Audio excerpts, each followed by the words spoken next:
Okay, so you're here, which means online learning is probably on your radar, right? I get it, the promise is huge, but sometimes, let's be real, it can feel like you're just staring at a screen, fighting off the urge to take a nap. Yeah, the struggle is definitely real, especially when, you've got that comfy couch just tempting you. Whew. Ugh, tell me about it. So, how do we make online learning live up to the hype?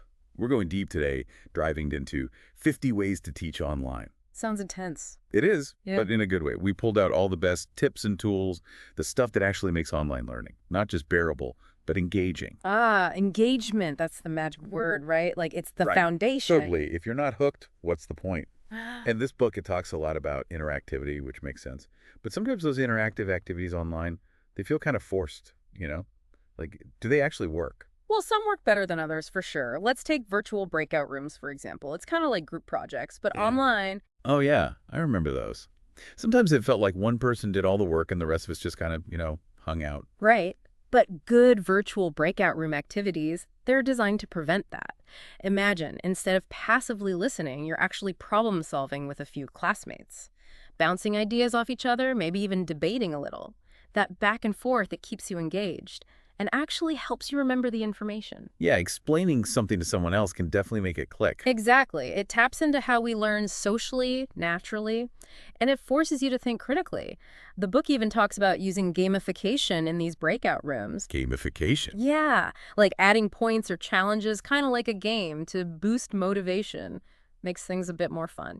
Okay, I'm listening. Hmm. But what about those super complex topics that just feel overwhelming? Page after page of dense text. I hit a wall with that. It's true. Sometimes words just aren't enough. That's where multimedia comes in. Okay, multimedia. Imagine instead of just reading about, say, DNA replication, you're watching a 3D animation of it. Suddenly, this abstract concept, it comes to life. Oh, okay, I can see that. I'm a pretty visual learner, so videos work for me, but do you think multimedia actually benefits everyone? Absolutely. It's all about different learning styles, right?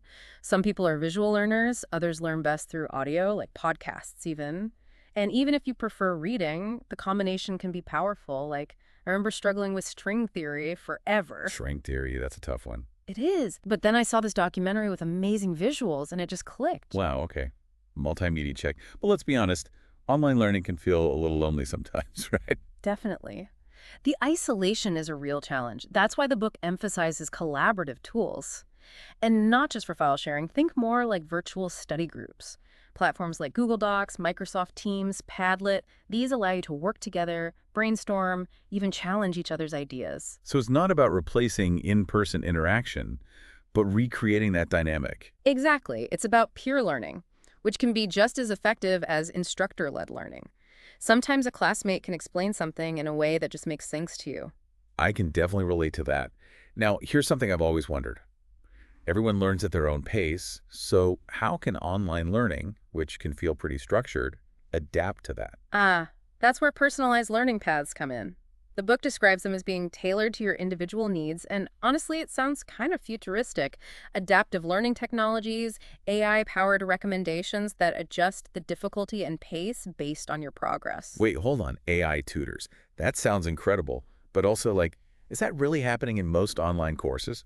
It's becoming more common than you think. Many platforms are incorporating these features. Imagine a language learning app that analyzes your mistakes and then suggests specific exercises to work on your weak spots. Okay, that makes a lot of sense. It's about taking all this learning and making sure it actually sticks. So how does assessment work in this brave new world of online learning? 50 Ways encourages us to think beyond the traditional exam. Tests have their place, but there are so many other ways to assess learning. Imagine showing your understanding of marketing by creating a whole mock campaign Oh, wow, that's interesting. or presenting a case study that you developed. So it's about demonstrating knowledge creatively and getting more regular personalized feedback. Precisely. It's about moving away from those high-pressure exams towards a continuous assessment process. You've convinced me. This is starting to sound like the ideal online learning experience. But I feel like there might be a missing piece. I know what you mean. It's the power of storytelling. The book really highlights the importance of real-world examples and case studies. It's not just about abstract concepts, it's about understanding how this knowledge actually applies to your life. Remember those virtual breakout rooms we talked about? Yeah. Imagine the activity is analyzing a real marketing campaign that went viral. Suddenly, it's not just an academic exercise, it's a fascinating story. Right. It makes it real memorable. Exactly. A good story sticks with you long after you've forgotten those dry definitions. Okay, so to sum up, we need a personalized learning, connect with others, make it multisensory, and find ways to make the information stick. Did I miss anything? Just the secret ingredient, storytelling, it's what turns information into usable knowledge. Amazing. This has been so insightful. But before we wrap up, I want to leave you with a final thought. As you're building your ideal online learning experience, think about this. What are your strategies for staying motivated and avoiding burnout?